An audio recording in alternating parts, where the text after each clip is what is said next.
Assalamualaikum warahmatullahi wabarakatuh. Selamat malam, Mam. Selamat bergabung di YouTube Live Event Teman Bumil di channel Gue Sehat. Apa kabarnya nih, Mams dan geng sehat semua? Semoga Mams, geng sehat, dan seluruh keluarga selalu dalam keadaan yang sehat selalu ya. Sebelumnya, perkenalkan, aku Nabila Nibras yang akan menemani Mams dan geng sehat semua pada malam hari ini. Tentunya kita akan membahas satu topik yang menarik. Siapa tahu nih Mams lagi mengalami hal yang bakalan kita bahas, yaitu siap menyapih tanpa galau. Hari ini kita akan ngobrol-ngobrol seru bersama narasumber kita yang seorang dokter obgyn yang juga seorang konsultan laktasi.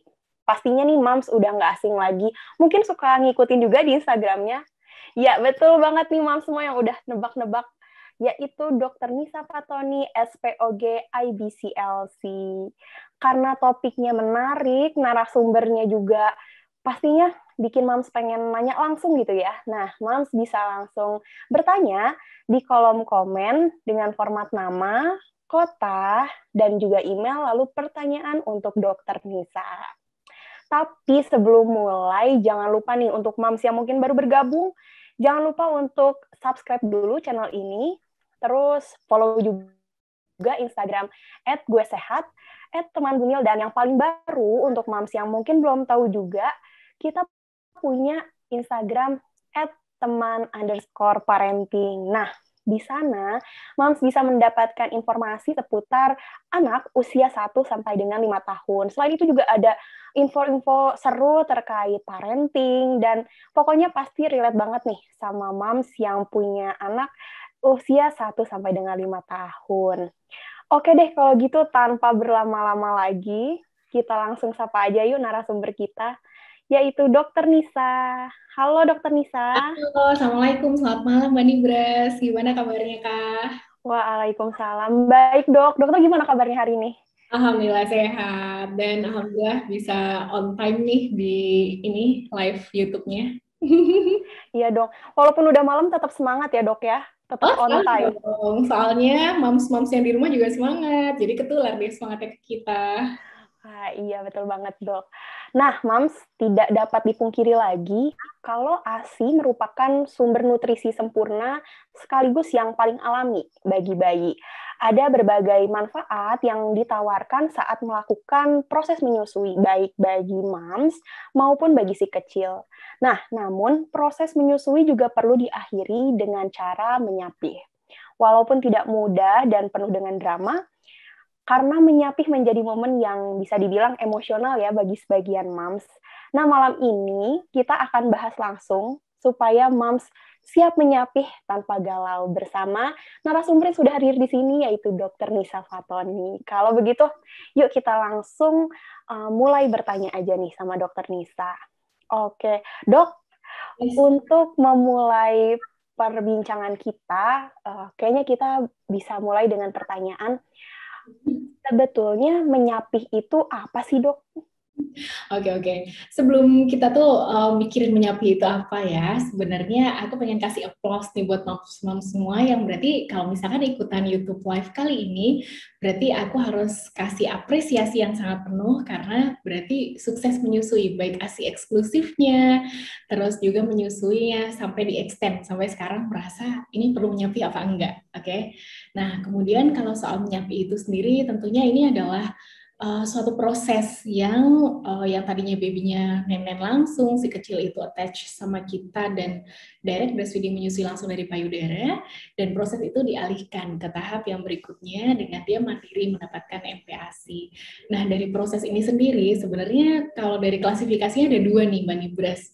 Jadi ada yang mother-led weaning, jadi seorang ibu yang merasa kayaknya aku memang perlu nyapih deh gitu karena apa namanya kondisi pertimbangannya banyak ya, bisa psikisnya, merasa ibunya nggak bisa bekerja dengan bebas misalnya, atau merasa bayinya perlu disapih karena kondisi tertentu, atau memang ya banyak hal nih yang menjadi pertimbangan seorang ibu.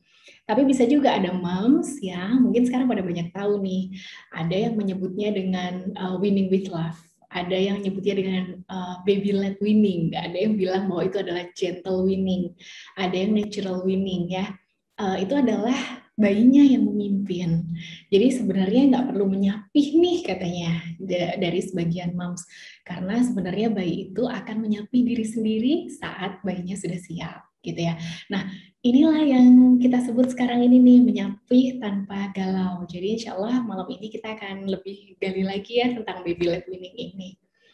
Gitu. Nah terus yang kedua adalah bahwa menyusui itu semua moms di sini pasti tahu bahwa ini nggak cuma sekedar memberikan ASI gitu, bukan cuma esensi pada nutrisinya gitu, tapi kita akan ada bonding, ada attachment di situ, akan ada gimana ya, rasa trust yang terbangun antara seorang ibu dan bayi gitu.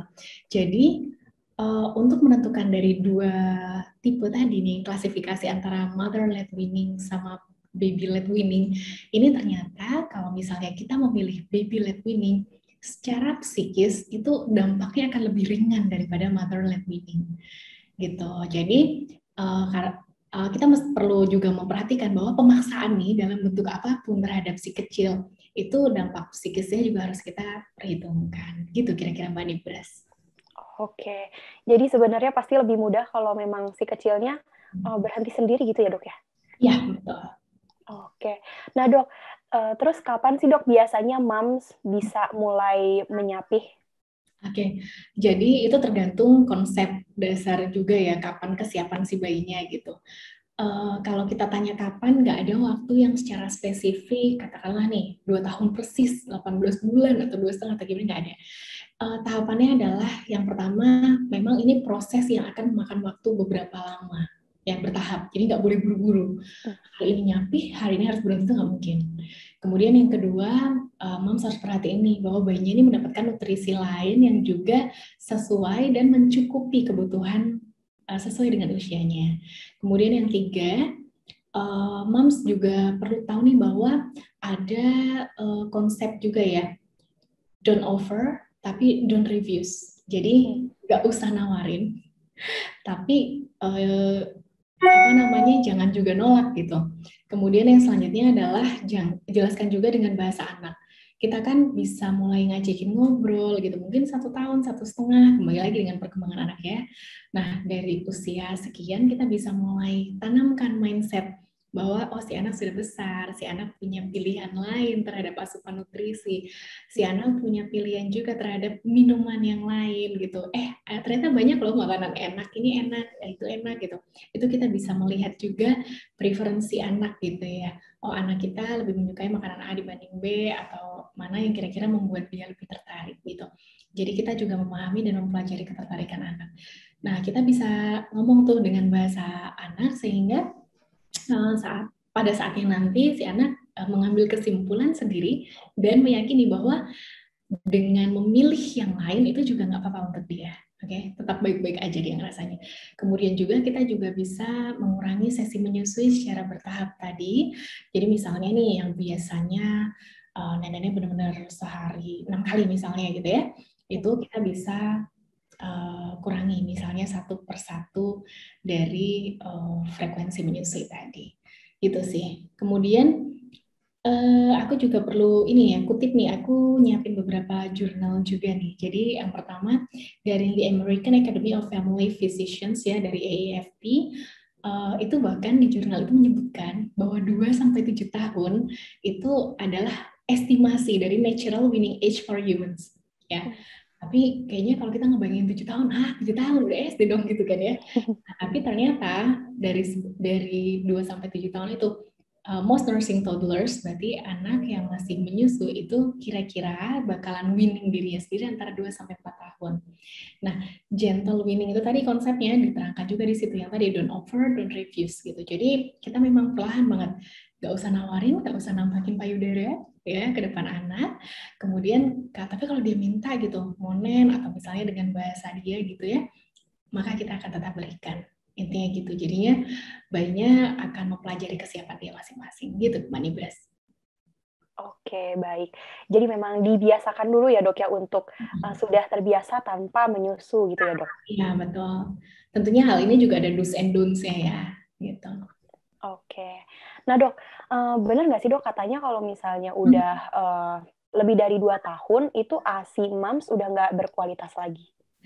mitos ya. Oh, Jadi research atau penelitian telah membuktikan bahwa yang namanya ASI itu akan tetap berkualitas dan bergizi sampai di akhir masa penyusuan. Jadi durasi itu kan lain-lain ya, ada yang menyusuinya sekian bulan, ada yang 1 tahun, ada yang 2 tahun, itu tetap menjaga kualitasnya. Jadi ada yang mitos tuh katanya kalau misalkan udah nyusuin yang lama terus jadi air gitu. mm, Enggak ya, tetap sama. Tapi memang ada beberapa penelitian juga yang bilang bahwa ada pergeseran dari nutrisinya. Jadi kalau misalkan di tahun kedua penyusuan itu yang menurun adalah zinc dan potasium ya. Jadi kandungan zinc atau potasiumnya menurun, tapi total proteinnya masih ada peningkatan. Ya, kemudian tidak ada perubahan pada baik itu laktosa, kemudian lemak, kemudian zat besi. Ya, tapi ada satu penelitian lagi yang melengkapi nih. Jadi ternyata saat kita melakukan prolong menyusui itu setelah 1 tahun memang ada kontribusi dari energi yang dibutuhkan untuk kita cukupi dari si bayi. Jadi kita harus melihat juga nih pertumbuhan dan perkembangan bayinya dan kita sesuaikan MPASI gitu. oke. Nah dok, tadi dokter juga sempat nyebutin kalau ada anak yang durasi menyusuinya lebih dari 2 tahun ya dok ya? Ya betul. Nah, ada dampak nggak sih dok kalau si kecil masih menyusu lebih dari 2 tahun? Sebenarnya dampaknya nggak ada ya kita bilang ya, karena secara nutrisi yang tadi kita ungkap di pertanyaan sebelumnya kan masih aman-aman aja tuh, dia akan tetap menjaga kualitasnya tapi zinc dan potasium berkurang. Nah, tapi kalau dari psikis juga kita harus melihat nih kesiapan anak lagi-lagi ya, beda-beda tiap anak. Jadi kalau kita konsul nih ya ke dokter atau misalnya ke pakar tumbuh kembang gitu, gimana nih developmentnya aman-aman nggak gitu. Kemudian kita baru akan secara psikis melihat kesiapan anak kita sendiri gitu. Karena kalau misalnya yang namanya penyapihan itu bayi akan merasa seperti dipisahkan dari orang tuanya. Ya, jadi ada kayak, aduh, aku yang tadinya bisa nempel gitu ya sama mamsnya gitu, sama bunda, sama ibu, sama mama, kok tiba-tiba kayak dijauhin, ini jangan gitu. Nah, di situ juga terlibat juga nih peran si ayah bahwa menguatkan si anak dengan afirmasi-afirmasi. Gak cuma ibu hamil ya yang butuh afirmasi. Oh, bisa ngelahirin, terus bisa melahirkan normal gitu. Semuanya akan baik-baik aja. Dan bayi pun, atau si kecil juga membutuhkan afirmasi-afirmasi secara bertahap dari kita nih Mbak Nibras. Jadi kita juga perlu sounding ke anak bahwa atau misalnya pas lagi hamil kak atau gimana, si kakak udah besar ya sekarang gitu. Misalnya dia udah waktunya haus nih, kita mengenali pola makan anak gitu. Terus oh ini saat-saat dia nenek nih biasanya. Nah kita bisa juga tawarkan pilihan, misalnya mama atau bunda gitu bikin jus melon nih atau bikin jus ini atau bikin infused water atau apapun itu gitu ya. Mau nggak cobain gitu. Jadi hausnya telah teredakan sehingga mengurangi frekuensi menyusunya pun secara gentle dan slow aja gitu. Maka peralihannya membuat anak ternyata ini ya pelan-pelan gitu, smooth, anak tuh nggak berasa ada perubahan yang menonjol gitu.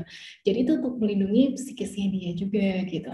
Kemudian yang mungkin ini juga ya, kita mesti utarakan di sini bahwa ada proof of support of family. Jadi kita juga jangan melupakan urusan hamil dan urusan menyusui itu nggak hanya peran seorang ibu, tapi ayah juga menjaga peran untuk tetap terlibat gitu. Nah, gimana caranya? Kalau lagi rewel, itu juga bisa ditenangkan oleh si ayah, dialihkan dengan mainan-mainan edukasi gitu. Terus untuk mainan yang menstimulasi psikomotor yang lain gitu. Jadi anak tuh merasa keasyikan gitu. Wah, ternyata banyak ya hal-hal yang bisa kita lakukan. Kemudian distraksi positif lah ya yang bisa diterapkan untuk melindungi psikis anak sehingga anak tadi merasa slow dan smooth tadi. Oke, baik. Nah dok, tadi dokter juga sempat nyinggung ya soal do and don'ts dalam menyapih. Boleh dok dijelaskan? Silakan dok. Baiklah, jadi kalau misalkan do and don'ts, yang pertama do-nya dulu ya. Kadang-kadang moms itu berpikir kalau misalkan nggak nenek, maka harus mendapatkannya susu lain gitu, atau susu buatan gitu. Padahal nggak selamanya seperti itu. Asupan nutrisi setelah misalnya bayi itu selesai proses penyusuan setelah 2 tahun, sebenarnya makanan keluarga apapun itu bisa menunjang nutrisinya sehingga tidak harus dengan susu buatan. Ya, jadi dosisnya kita bisa memikirkan alternatif MPASI yang lain. Kemudian yang tadi ubah perlahan pola menyusunya. Jadi kalau misalkan yang tadinya frekuensinya antara 8 kali misalnya menjadi 7, 6, 5 gitu. Jadi peralihannya itu lebih smooth tadi. Yang ketiga, kita juga harus tahu nih bahwa MPASI-nya memenuhi kebutuhan nutrisinya. Ini bisa didiskusikan ya dengan dokter spesialis anak yang memang moms ini sering kontrol. Nah, don'ts-nya adalah yang pertama bohong. Kadang-kadang tuh sering ya kita dengar nggak sih di masyarakat gitu ya, mungkin Mbak Nibras juga sering dengar, entah diolesin jamu yang pahit, entah dikasih obat merah, dikasih plester, kemudian dibilang, aduh ini lagi sakit nih, gitu-gitu. Nah, ini otomatis akan menjadi memori yang ini ya, ke bayi gitu ya, ke si kecil itu akan menjadi trauma, kemudian, oh karena momsnya sakit terus berefek ke dia sampai sekian gitu. Kemudian yang kedua, penyapi juga jangan dengan pengalihan kedot, kemudian ke empeng ya atau pacifier, kemudian juga dengan apa namanya benda-benda yang bisa di apa ya ritual lain misalnya kayak jadi megang bantal terus diguling dipilin-pilin semacam itu yang kita harus alihkan.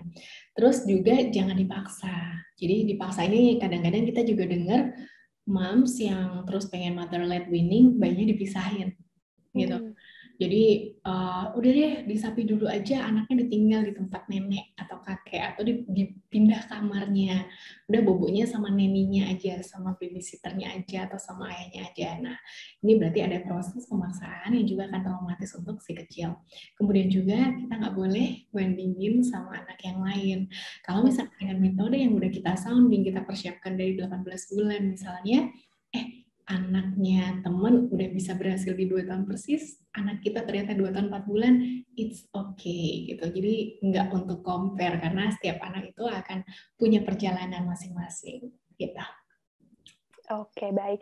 Jadi intinya jangan sampai kegiatan menyapi ini jadi menakutkan gitu ya dok ya buat si kecil. Nah, jadi memang anti galau. Anti galau ini adalah anti galau untuk momsnya, anti galau juga untuk si kecil. Iya, betul banget, Dok. Jadi, jangan sampai mamsnya udah ngerasa, bisa nih diginiin, taunya anaknya yang ngerasa galau ya, Dok, ya? Betul. Oke. Nah, Dok, selanjutnya ada tanda-tanda nggak, Dok, kalau anak udah siap disapi? Kalau anak udah siap disapi ya secara periodik ya, tahap tadi kita akan melihat, oh ternyata dia dengan pilihan lain lebih tertarik, gitu. Terus yang kedua tadi dia mainnya lebih asik, kemudian pertumbuhan dan perkembangannya juga masih sesuai dengan milestone-nya gitu. Kemudian juga dia nggak ada kecemasan saat dipisahkan dari ibunya gitu. Jadi misalnya kan tadi kita nggak untuk over gitu ya, dengan dia nggak melihat payudara atau dia pengen nenek dia nggak ekspres itu, maka bayinya berarti udah siap untuk disapi. Oke, Dok. Nah, pertanyaan selanjutnya nih, Dok, pasti banyak banget ditanyain sama setiap moms yang lagi melalui tahapan menyapi. Yaitu, gimana sih, Dok, kunci sukses menyapi dan apa yang perlu dipersiapkan oleh para moms nih yang baru mau mulai proses menyapi? Baiklah, jadi kunci suksesnya itu sebenarnya Mbak Nibras gampang banget ya, sabar dan tegar.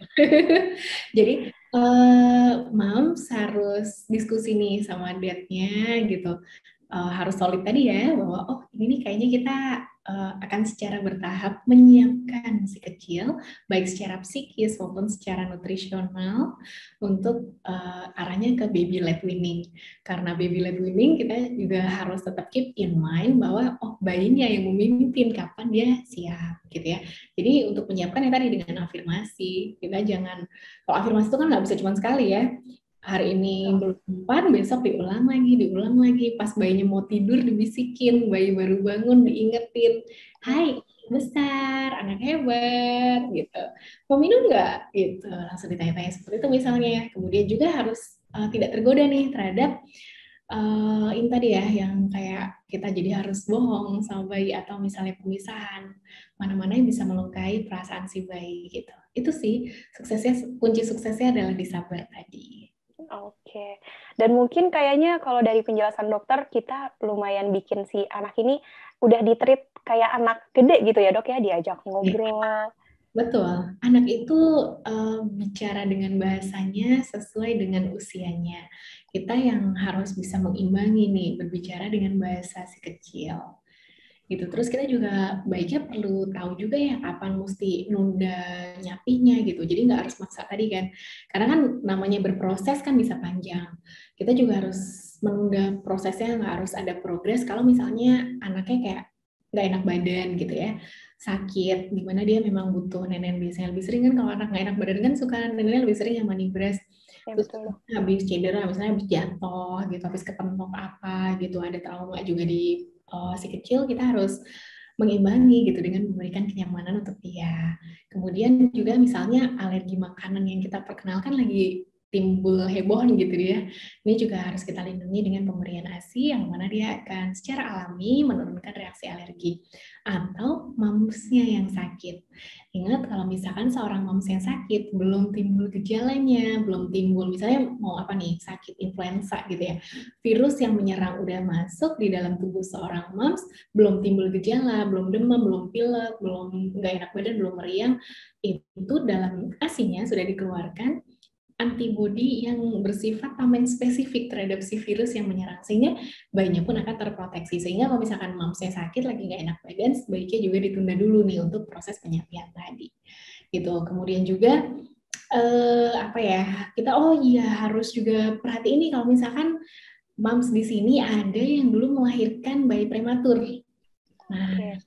kalau bayi prematur tentunya kita harus mempertimbangkan nih. Jadi kalau dari Joint Consensus Statement gitu ya, itu dibilang bahwa 5 sampai 8 bulan itu uncorrected age-nya. Jadi kalau misalnya tidak terkoreksi ya, berarti di belakang yang lain. Kalau misalkan kita menyiapkan pengen di 18 bulan gitu, berarti ditarik kurang lebih 23 sampai 25 bulan, misalnya seperti itu. Jadi Oke. dari keinginan kita memulai gitu dimundurin 5 sampai 7 bulan dari uncorrected age atau yang tidak terkoreksi. Oke, nah itu tadi penjelasan soal moms yang diharuskan menunda rencana menyapihnya ya, Dok ya. Betul, betul. Nah, Dok, seperti yang kita tahu, menyapih kan butuh proses ya, Dok. Ada yang tadi dokter udah jelaskan, harus menunda, dan ada juga nih, Dok, kasus tertentu yang mengharuskan mam segera menyapih. Misalnya karena sudah mulai hamil anak kedua, atau mungkin sedang sakit, dan sebagainya. Nah, ada tips nggak, Dok, untuk moms yang diharuskan menyapih lebih dulu? Oke. Tadi dari pertanyaannya aku boleh sedikit ini nggak adjust dulu nih sedikit karena tadi kan yang disinggungnya harus menyapi gitu ya. Sebenarnya kondisi yang kayak harus menyapi adalah jika seorang ibu ini terpapar HIV atau AIDS dan baru terdiagnosis saat menyusu gitu ya. Oke. Jadi ini memang harus dipertimbangkan kalau misalkan memang nggak bisa memenuhi kriteria menyusui dengan HIV dan AIDS setelah melalui konseling, maka memang perlu untuk dihentikan. Tapi ini perlu dikonsultasikan dahulu ya. Kemudian yang kedua yang aku perlu adjust adalah bahwa tadi dari pertanyaannya kan seolah kalau hamil perlu menghentikan proses penyusuan. Padahal sebenarnya ada juga nih istilah nih manibras yang moms mungkin pernah juga dengar ya tentang tandem breastfeeding atau tandem nursing. Artinya ini adalah menyusui dua bayi sekaligus. Nah, hal ini juga bisa dipandang untuk menjadi opsi yang terbaik. Kenapa? Karena secara psikis akan melindungi si kakak nih gitu. Jangan sampai dia berpikir, pas ada adik kok hak aku langsung disingkirin, padahal dia belum siap gitu untuk melakukan penyapihan dirinya sendiri gitu. Nah, sehingga ini adalah sebuah win-win solution sebenarnya kalau misalkan seorang moms memilih untuk tandem breastfeeding atau tandem nursing. Cuman ada klasifikasi yang harus dipenuhi. Yang pertama, nggak pernah ada riwayat infertilitas. Infertilitas itu nikah lama, lebih dari 1 tahun, terus berhubungan 2-3 kali tanpa kontrasepsi, nggak hamil-hamil. Kemudian yang kedua, nggak pernah ada riwayat keguguran, atau yang ketiga, tidak ada kontraksi berlebihan atau adanya flek atau gangguan kehamilan. Jadi kalau hamilnya sehat-sehat aja, ini memenuhi klasifikasi. ya. Nah, kalau misalkan sudah memenuhi klasifikasi ini, kenapa menjadi win-win solution? Karena saat kehamilan, sebenarnya badannya moms itu nyiapin pemberian ASI untuk bayi. Ya, bayi yang dikandung maksudnya. Jadi, nantinya akan dikeluarkan atau disarikan lebih banyak kolostrum. Sehingga waktu si kakaknya nenen, gitu, ini akan mendapatkan ekstra antibody. Ya, ini kakaknya menang dapat keunggulan lagi. Yang kedua, adiknya pun juga nanti akan mendapatkan kemudahan karena setelah adiknya dilahirkan, asinya kan lancar. Orang dia keluar rutin gitu kan, jadi nggak mengalami yang awal harus melewati laktogenesis kedua 20-30 jam pasca persalinan baru dimulai, dengan hisapan baru akan keluar secara perlahan tuh enggak, karena udah rutin keluar. Jadi si adiknya pun akan mendapatkan ASI yang lancar. Dan mitos juga yang menyebutkan kalau misalkan terus akan kolostrumnya udah diambil kakaknya berarti habis dong. Enggak, karena setelah bayi dilahirkan gitu ya, kemudian plasenta dilahirkan, memang secara alami tubuh itu yang dikeluarkan adalah kolostrum. Jadi si adiknya pun akan tetap mendapatkan kolostrum. Itu sih. Jadi tandem breastfeeding tadi. Sehingga kondisi yang benar-benar mengharuskan ini mungkin didiskusiin dulu ya sama dokter yang menangani, atau misalkan dengan konselor atau konsultan menyusui, dan tidak dengan hamil lantas langsung di-cut gitu.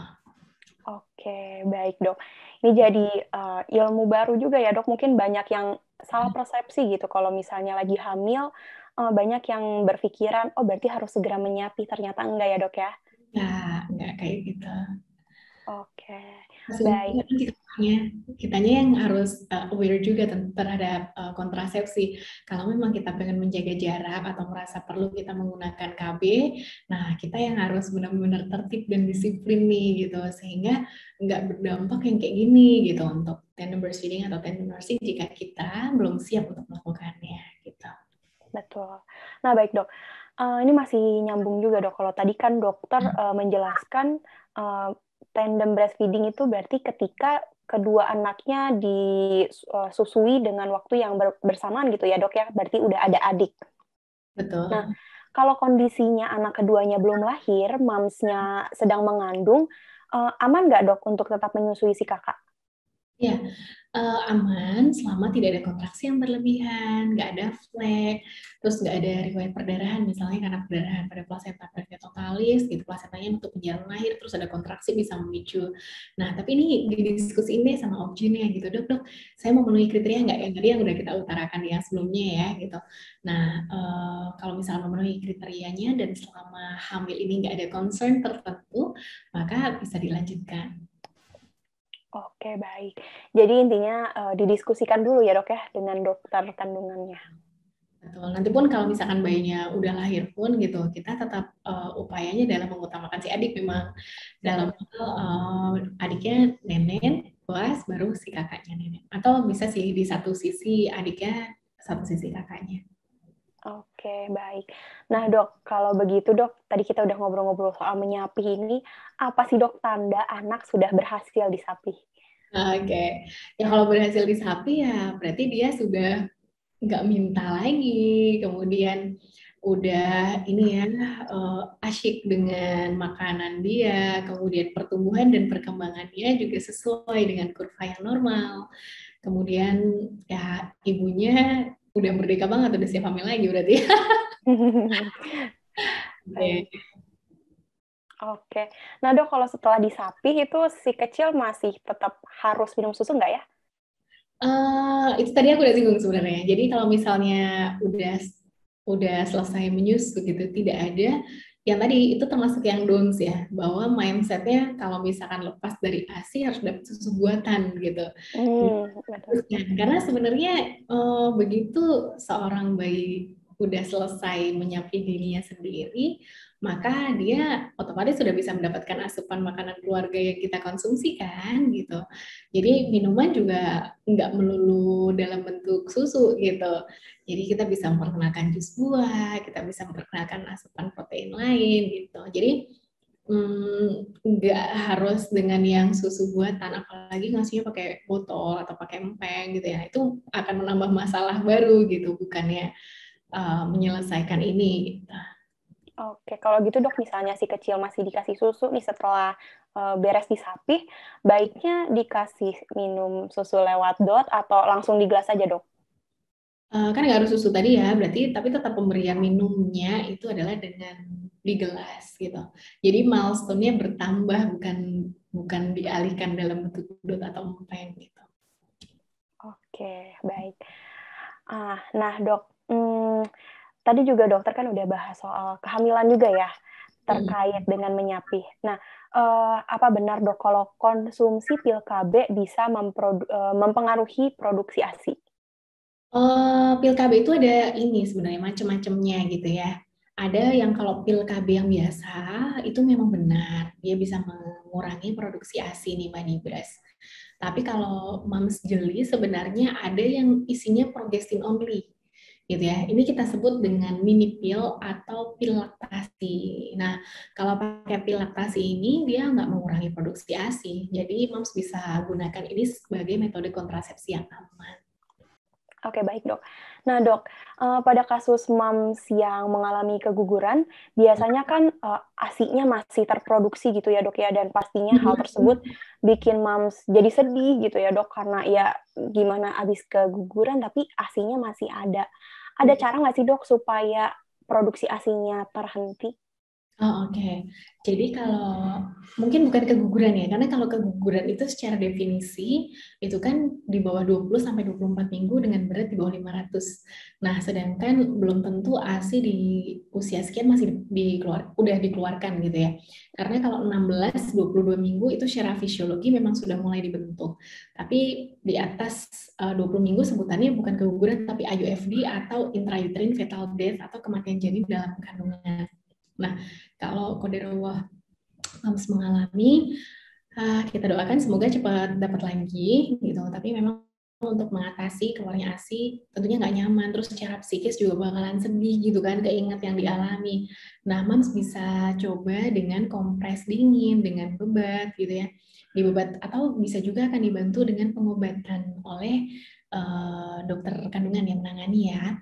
Biasanya dokter kandungan akan memberikan regimen yang berisi bromokriptin gitu, itu untuk menghentikan produksi dari si ASI-nya. Itu dengan persepan dokter tentunya.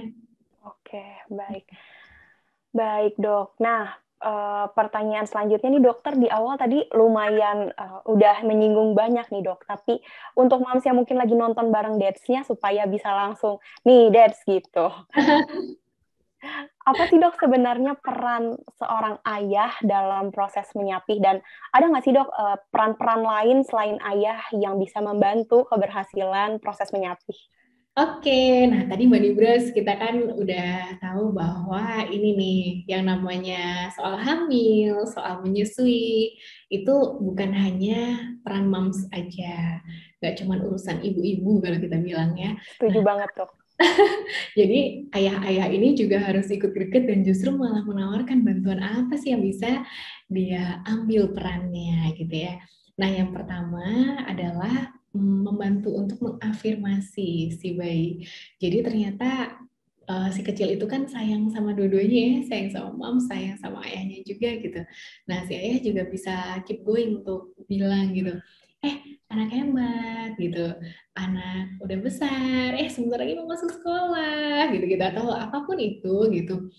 Yuk kita mau minum apa? Jadi mengafirmasi bahwa dia makin lama siap untuk menghadapi makanan yang sebenarnya banyak variasi dan pilihan gitu. Jadi tidak hanya dengan ASI aja gitu dia bisa dapat gitu ya. Kemudian yang kedua, misalnya kita dengan ini nih mainan-mainan ya. Jadi ayahnya juga mengambil peran untuk enjoy bermain dengan anak, menstimulasi baik psikomotor gitu atau sensori dan yang lain sebagainya, sehingga ayahnya ikut terlibat untuk mendistraksi, ngabisin waktu dengan hal yang positif, itu juga bisa menjadi pilihan. Nah, terus di tengah-tengah permainan kan kadang-kadang ngerasa haus atau lapar ya. Kalau lapar, ayah juga bisa loh berperan ngasih makan anaknya gitu, atau memberikan minuman pilihan lain, ini mau nggak minum ini gitu-gitu.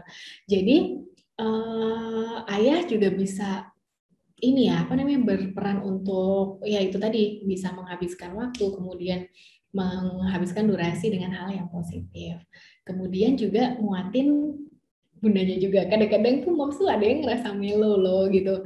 Nyapi ya, anak gue yang tadinya nyari-nyari gue kok hilang karena gitu. Nah, iya betul.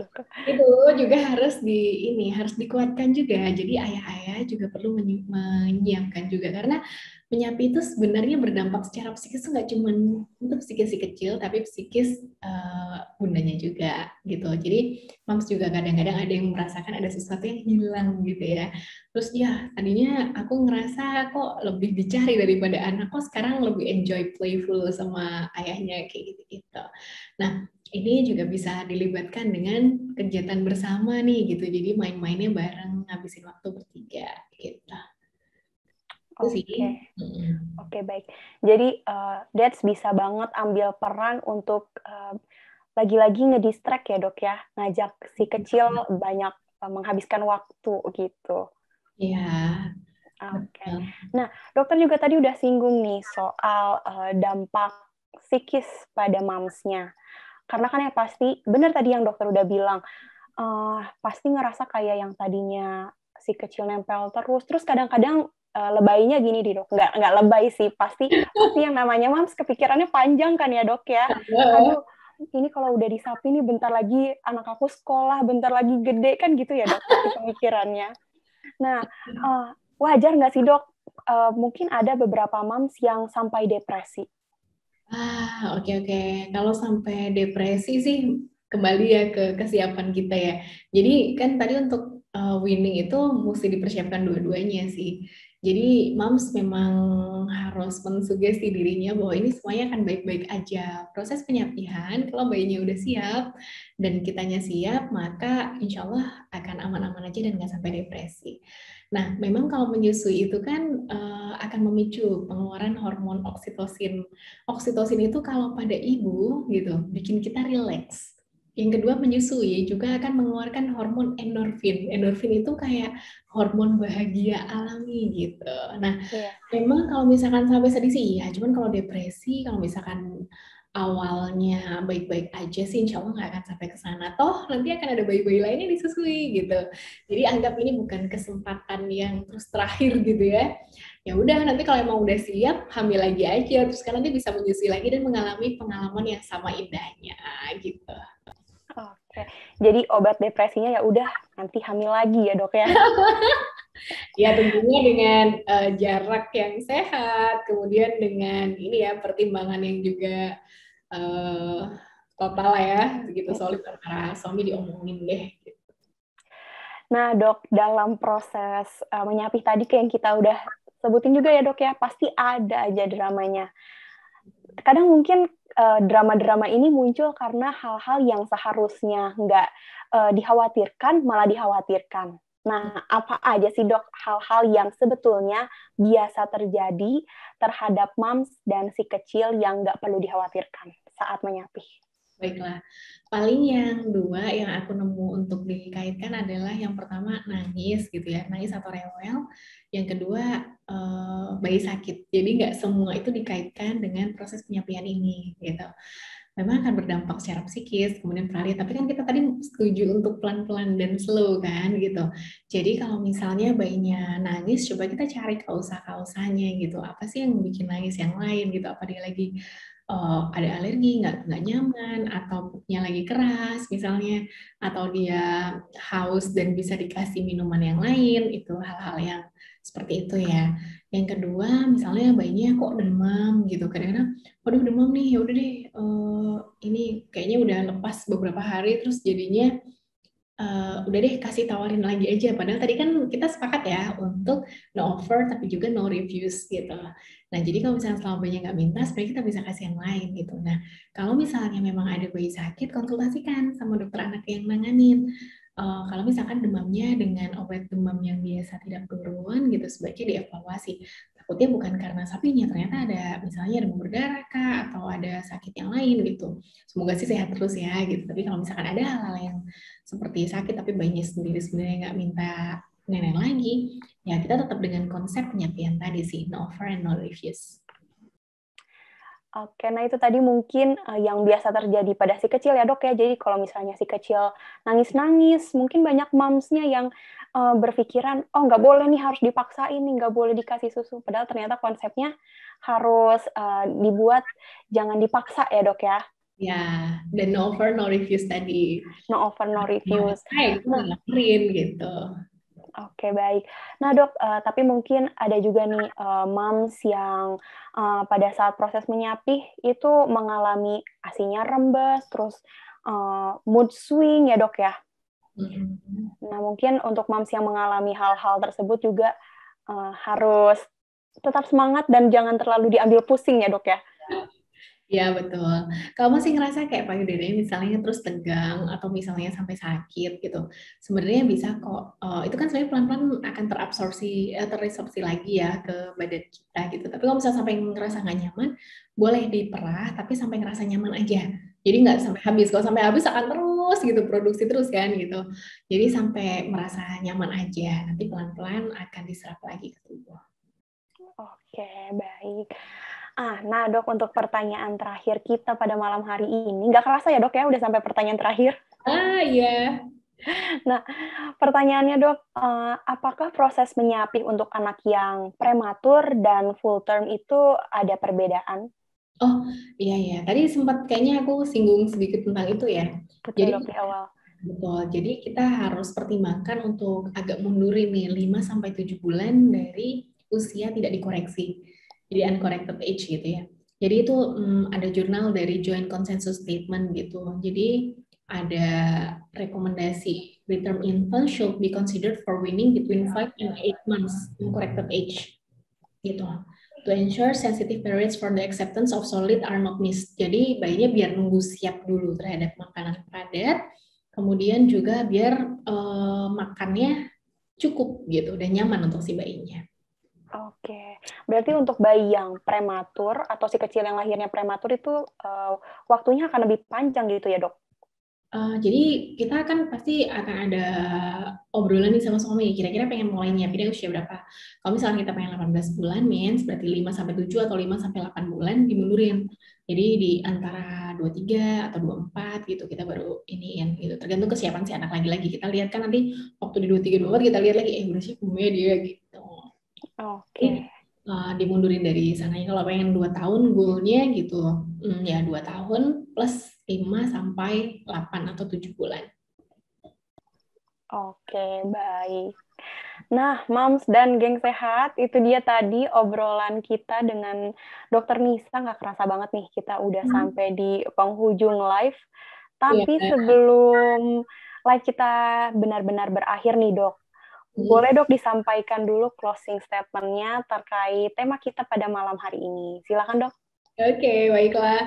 Aku sih lebih pengen ngasih apresiasi tadi ya yang di depan bahwa kalau misalkan Mom sampai mengikuti topik ini, thumbs up, bener-bener aku apresiasi. Berarti sampai ke mesti mikirin isu penyapihan, berarti Moms ini udah melakukan yang terbaik untuk kemarin. Mungkin kalau kita ngelihat struggle di awal ya, namanya memberikan ASI itu luar biasa loh perjuangannya dari awal, mungkin puting lecet, kemudian sakit, belum nemu posisi perlekatan yang enak, kemudian juga nemu bayi perkembangannya juga belum sesuai, terus kitanya galau sebenarnya ASI keluar apa enggak, cukup apa enggak, dan yang lain-lain itu sudah dilalui semuanya, yeay!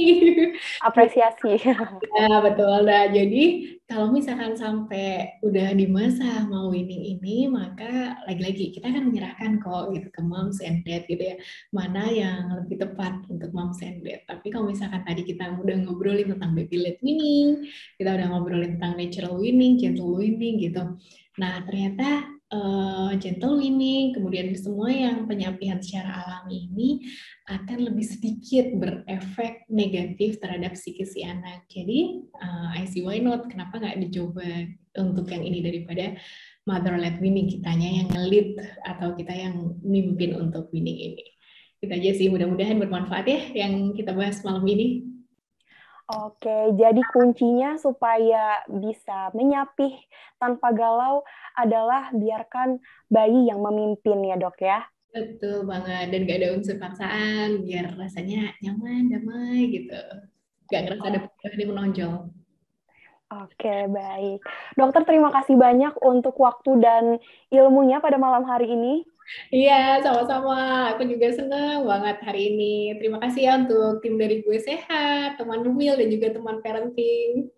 Oke, baik dok. Terima kasih juga. Nah, untuk moms dan geng sehat yang mungkin pertanyaannya belum sempat terbaca, jangan lupa untuk pantengin terus Instagram teman Bumil, gue sehat, dan juga teman parenting, karena kita di sana rutin mengadakan live event. Selain di Instagram, di YouTube juga ada banyak kelas online. Jadi demikian rangkaian live kita pada malam hari ini. Semoga informasi yang didapatkan pada malam hari ini dapat bermanfaat untuk moms dan geng sehat semua. Sekali Iya. lagi terima kasih untuk Dokter Nisa. Sama-sama. Terima kasih, Mbak Ibras. Dan terima kasih juga untuk moms dan geng sehat yang sudah setia menonton live kita pada hari ini sampai dengan selesai. Dan juga saya mengucapkan mohon maaf bila ada kesalahan pada live hari ini. Sampai jumpa di live berikutnya. Assalamualaikum. Waalaikumsalam warahmatullahi wabarakatuh. Selamat malam, Mas.